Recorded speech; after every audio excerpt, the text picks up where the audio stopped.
Bonjour, c'est le Père Alexandre de la paroisse orthodoxe francophone à Chambézy, Genève, en Suisse. Je continue mes petites vidéos de partage pastoral. N'hésitez pas à vous abonner à cette page pour recevoir une notification quand il y a une nouvelle vidéo. Aujourd'hui, je voulais traiter une question non pas théologique ou quoi que ce soit, mais pratique. Je m'explique. J'ai appris le week-end dernier, par hasard, le décès d'une vieille dame que j'accompagnais, que je visitais régulièrement. Je lui apportais la communion parce qu'elle ne pouvait plus vraiment se déplacer, ne pouvait pas venir à l'église, alors je venais régulièrement. Et par hasard, j'ai appris le week-end dernier son décès et déjà son enterrement, qui a eu lieu une semaine avant, quelque chose comme cela.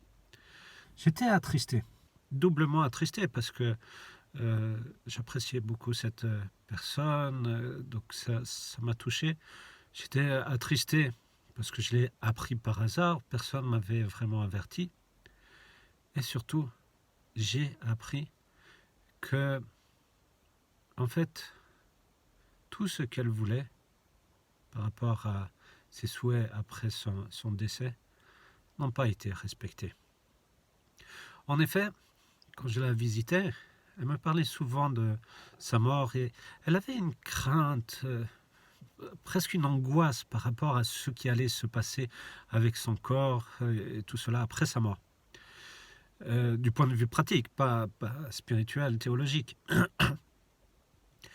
Et on avait discuté ensemble que voilà, elle voulait être enterrée, pas incinérée, qu'elle voulait une cérémonie orthodoxe, puisqu'elle était orthodoxe, mais pas sa famille.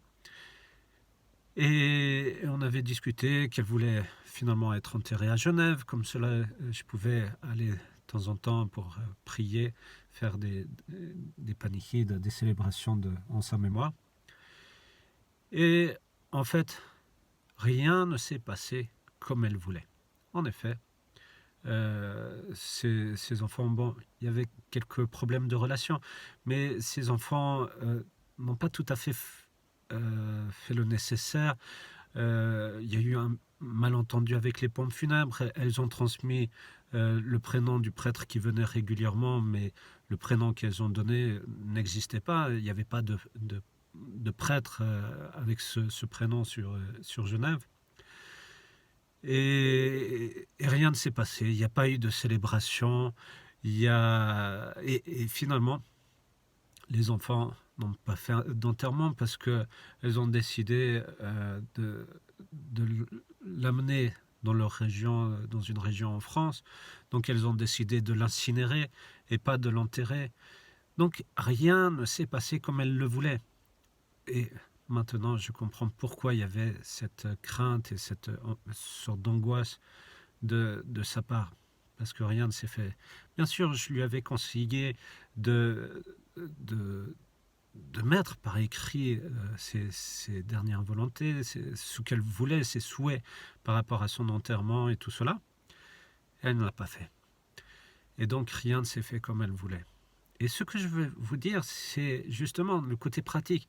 N'hésitez pas à transmettre autour de vous de comment vous voulez que ça se passe, que ce soit un enterrement orthodoxe, que ce soit un enterrement et pas une incinération, parce que de nos jours, c'est plutôt cela qui est favorisé, l'incinération et pas l'enterrement.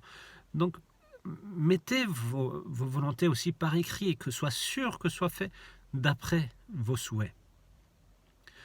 Voilà ce que je voulais partager avec vous, très pratique, mais si important.